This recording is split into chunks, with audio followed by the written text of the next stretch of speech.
bahwasanya pada pertandingan olahraga tinju ya dilarang itu memukul kepala bagian belakang itu daripada lawannya. Kenapa demikian? Ayo. Jika kamu suka video ini jangan lupa beri like dan subscribe. Jangan lupa tanda lonceng. Terima kasih anak-anak masih setia bersama Pak Leon. Nah, untuk pertemuan hari ini kita akan membahas seperti apa itu sistem saraf pada manusia. Nah, bahwasanya pembagian sistem saraf pada manusia nanti ada dua. Yang pertama ada yang disebut sebagai sistem saraf pusat, sering disingkat sebagai SSP, dan ada lagi yang disebut dengan sistem saraf tepi atau SST.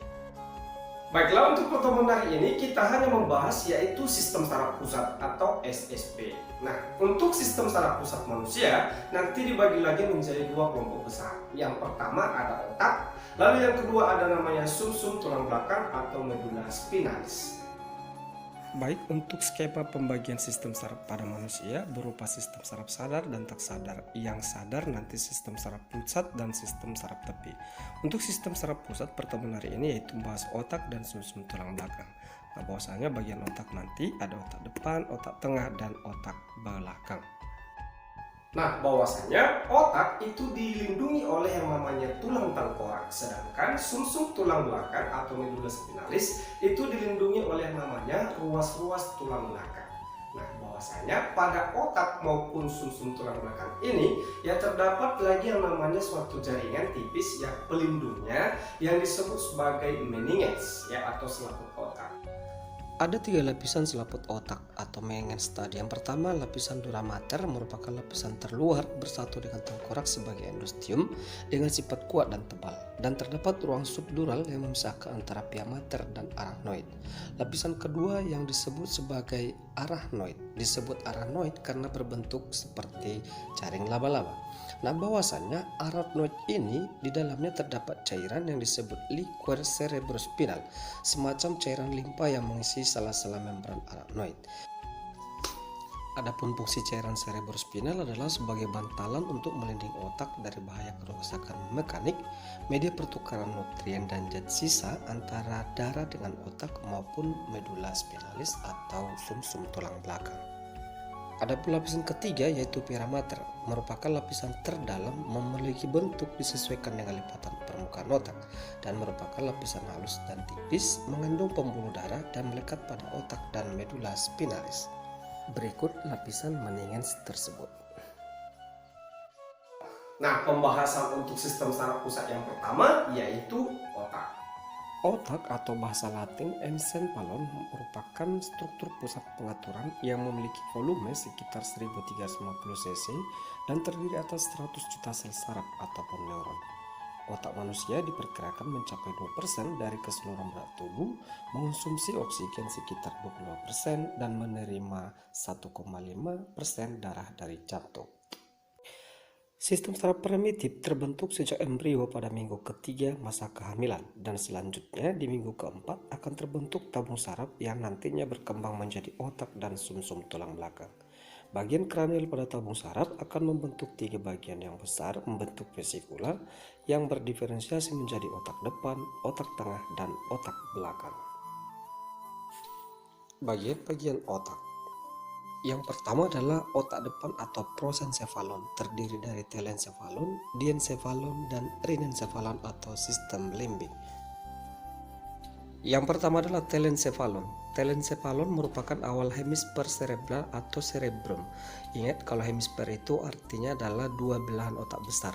Selain cerebrum atau otak besar juga terdapat basal ganglia serta corpus striatum, yaitu substansi abu-abu pada cerebrum, dan juga terdapat yang namanya bulbus olfactori. Mari perhatikan bulbus olfactori. Bulbus olfactori adalah bagian yang menonjol dari otak yaitu bagian telencephalon, merupakan tempat dendrit sinaps dan dendrit sel mitral yang rumit dan sel granula. Ini berada pada rongga hidung. Bahwasanya bulbus olfactori ataupun saraf penciuman nanti dia mengarah ke saluran hidung. Berikutnya otak besar atau cerebrum. Nah, bahwasanya otak besar mempunyai dua belahan yang disebut hemisfer besar, yaitu antara otak kanan dan otak kiri. Pada bagian otak kanan memiliki tugas untuk mengontrol sebab pergerakan yang dilakukan oleh bagian tubuh sebelah kiri, dan begitu juga dengan sebaliknya. Nah, bahwasanya dalam otak besar nanti terdapat dua jenis substansi penyusun, yaitu substansi abu-abu disebut korteks cerebral dan substansi putih yaitu disebut nukleus basal.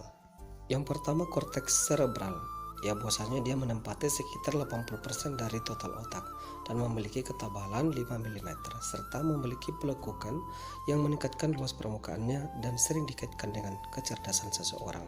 Kedua, nukleus basal merupakan pusat koordinasi motorik. Jika nukleus basal seseorang rusak, maka orang tersebut menjadi pasif dan tidak mampu bergerak karena nukleus basal tersebut tidak mampu mengirimkan impuls motorik ke otot, misalnya pada penderita penyakit Parkinson.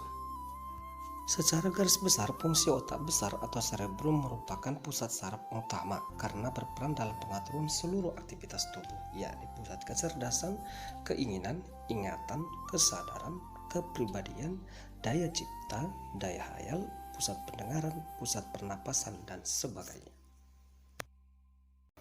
Pada otak besar atau cerebrum nanti dibagi lagi menjadi beberapa wilayah atau beberapa lobus. Ya, lobusnya nanti cara mengingatnya, ingat saja kata fraterto. Ya, yang pertama lobus frontalis, lalu yang kedua ada lobus temporalis, ketiga ada lobus occipitalis, dan yang keempat ada namanya lobus parietalis. Yang pertama lobus frontalis atau bagian dahi, di mana lobus ini berfungsi untuk pengendalian gerakan, ucapan, perilaku, emosi, memori, dan kepribadian. Nah, secara singkat sih sebenarnya boleh ingat saja frontalis itu pusat gerakan. Nah, bagian ini juga berfungsi dalam menjalankan proses berpikir, penalaran, pemecahan masalah, pengambilan keputusan, serta perencanaan. Lihat pada gambar sebelah yang warna orange, ini adalah lobus frontalisnya. Yang kedua, lobus temporalis yaitu bagian pelipis, terletak di bagian otak samping, berfungsi sebagai pusat pendengaran. Ya, selain itu, lobus ini juga berperan besar dalam fungsi berbicara. Ya, letaknya di sini pada otak yang agak warna kehijauan. Ketiga, lobus occipitalis yaitu bagian kepala di belakang, merupakan pusat penglihatan dan memori tentang apa yang dilihat oleh mata. Nah, pada gambar di samping itu letaknya warna kekuningan. Dan yang keempat, lobus parentalis, bagian ubun-ubun atau terletak di bagian atas. Nah, lobus ini berfungsi untuk mengendalikan sensasi seperti sentuhan, tekanan, nyeri, panas, dingin, maupun rasa sakit. Selain itu, bagian otak ini juga berperan dalam mengolah berbagai informasi yang berkaitan dengan ukuran, bentuk, dan arah. Nah, lihat pada gambar dia berwarna kebiruan. Yang kedua dari bagian otak depan yaitu diencephalon, terletak di antara cerebrum dan otak tengah, tersembunyi di balik hemisfer cerebral. Nah, diencephalon nanti terdiri dari talamus, hipotalamus, dan epitalamus. Yang pertama kita bahas talamus. Talamus bertindak sebagai pemancar untuk hampir setiap informasi yang datang dan berjalan di antara otak dan seluruh sistem saraf di tubuh. Bahwasanya talamus juga memengaruhi kerja cerebrum atau otak besar dan meningkatkan fungsi mental berupa ingatan dan emosi. Fungsi talamus menerima dan meneruskan impuls ke korteks otak besar serta berperan dalam sistem kesadaran dan kontrol motorik. Yang kedua yaitu hipotalamus. Nah, hipotalamus terletak di dasar otak, tepatnya di bawah talamus. Hipotalamus berfungsi untuk mengendalikan suhu tubuh, pengaturan sistem reproduksi, tekanan darah, emosi, nafsu makan, pengaturan pola tidur, dan produksi hormon tertentu. Selain itu, hipotalamus juga mengontrol kerja kelenjar pineal dan kelenjar pituitari. Ketiga ada namanya epitalamus. Epitalamus berupa pita sempit jaringan saraf membentuk atap diencephalon dan berperan dalam dorongan emosi. Pada epitalamus terdapat kelenjar pineal yang berperan dalam produksi hormon yaitu melatonin dan enzim. Nah, melatonin ini sensitif terhadap cahaya sehingga pada waktu malam kita lebih terpancing untuk tidur dibandingkan siang hari. Oke, kita lihat yang ketiga namanya rinencephalon atau sistem limbik. Nah, untuk sistem limbik ini nanti berupa struktur otak di bagian depan yang saling berhubungan melalui jalur-jalur neuron. Nah, sistem limbik ini nanti dibagi lagi menjadi dua. Ada namanya hipokampus sama amigdala. Oke. Yang pertama hipokampus. Hipokampus berasal dari bahasa Yunani yaitu kata hippo artinya kuda dan kampos artinya monster laut. Nah, hipokampus disebut kuda laut karena bentuknya menyerupai kuda laut. Adapun fungsi hipokampus yaitu sebagai kegiatan mengingat dan figurasi yang dalam ruangan dan bertanggung jawab untuk menyimpan suatu kenangan ya. Biasanya ini bisa mengalami atrofi di usia rata-rata 55 hingga 60 tahun. Berikut adalah bagian atau gambar daripada hipokampus. Yang kedua ada namanya amigdala. Nah, bahwasanya amigdala berasal dari bahasa Latin yaitu amygdalae yang artinya sekelompok saraf yang berbentuk seperti kacang almond. Fungsi amigdala di bagian otak yakni melakukan pengolahan ingatan terhadap reaksi emosi. Itu yang mengaturnya adalah amigdala dalam waktu yang sangat singkat. Oke, jadi kalau kamu sering marah dengan tiba-tiba itu adalah peran amigdala. Amigdala berperan besar dalam membentuk kepribadian seseorang. Jika amigdala bekerja dengan baik, maka baik pula sistem yang mendukungnya karena pengaruhnya. Oleh karena pengaruh amigdala ya menghasilkan kepribadian seseorang yang baik pula. Perhatikan letak amigdala di bagian otak berikut. Nah, jadi dia itu tepat sekitar di bawah hipokampus ya atau dekat dengan hipokampus. Nah, dan hipokampus lihat di situ berbentuk seperti kuda laut. Yang kedua adalah otak tengah atau mesencephalon. Nah, otak tengah adalah bagian otak pendek yang menghubungkan pons paroli dan otak kecil atau cerebrum dengan otak besar. Nah, otak tengah, pons paroli dan medula oblongata nanti disebut sebagai batang otak. Nah, bahwasanya otak tengah terletak di bagian rostal batang otak yang berfungsi sebagai penglihatan, pendengaran, gerak mata, dan gerakan tubuh. Lalu yang ketiga adalah otak belakang atau rhombencephalon. Nah, bahwasanya nanti otak belakang dibagi menjadi dua subdivisi. Yang pertama metencephalon dan yang kedua mielencephalon. Metencephalon berdiferensiasi menjadi batang otak, pons paroli dan cerebellum atau otak kecil. Dan mielencephalon menjadi medula oblongata. Bahas yang pertama adalah jembatan farol atau pons paroli. Pons paroli tersusun atas substansi putih yang berisi serabut yang menghubungkan otak kecil kiri dan kanan serta penghubung antara otak besar dan sumsum tulang belakang. Fungsi pons paroli adalah untuk mengatur frekuensi dan kekuatan bernapas. Otak kecil atau cerebellum adalah bagian otak yang sangat berlipat-lipat. Nah, bahwasanya otak kecil ini ya terletak di bawah lobus occipitalis ya yang melekat pada bagian punggung atas batang otak.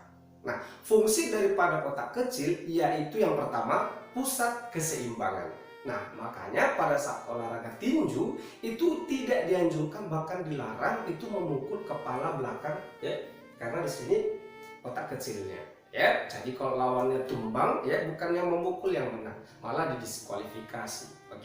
Lalu fungsi yang kedua itu juga mengatur kontraksi ataupun pergerakan daripada mata ya. Fungsi yang ketiga dia itu mengatur tonus atau kontraksi daripada otot serta fungsi dari mengkoordinasikan yang namanya gerak sadar. Ingat ya, nanti gerak sadar itu melibatkan otak ya. Nah, bahwasanya pada gerak sadar itu juga nanti mengatur yang namanya keterampilan seseorang atau perkembangan motoriknya. Misalnya kepiawaian main piano ya atau mengetik ya, berlari dan sebagainya.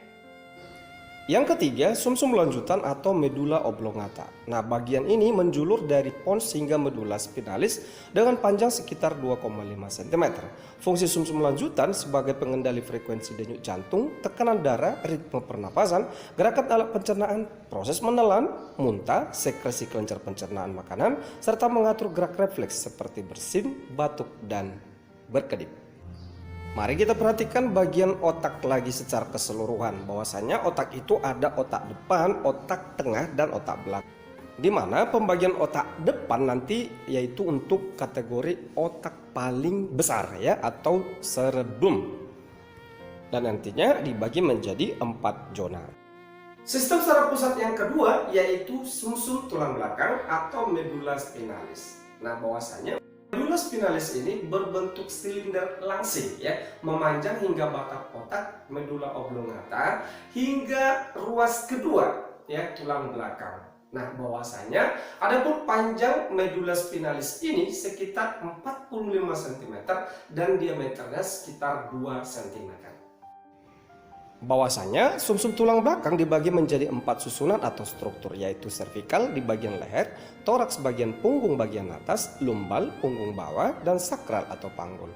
Di bagian paling bawah terdapat kumpulan saraf yang menyerupai ekor kuda disebut sebagai cauda equina. Nah, bahwasanya medula spinalis luar itu tampak putih, sedangkan bagian dalam itu tampak keabu-abuan. Yang pertama, struktur bagian dalam yaitu substansi abu-abu, di mana batang atas dan bawah terdiri dari struktur berbentuk huruf H, disebut tanduk atau kolumna yang mengandung badan sel, dendrit asosiasi, neuron aferen, dan akson yang tidak bermielin. Sedangkan yang kedua, struktur bagian luar yaitu substansi putih, di mana tersusun atas akson yang bermielin. Bagian ini dibagi lagi menjadi funiculus atau kolumna anterior atau ventral, posterior, ventrolateral, dan lateral.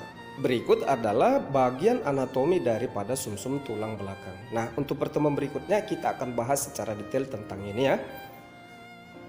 Adapun fungsi sumsum tulang belakang sebagai pusat gerak refleks, penghantar impuls sensorik dari kulit atau otot ke otak, serta membawa impuls motorik dari otak ke efektor. Efektor itu contohnya adalah otot dan kelenjar.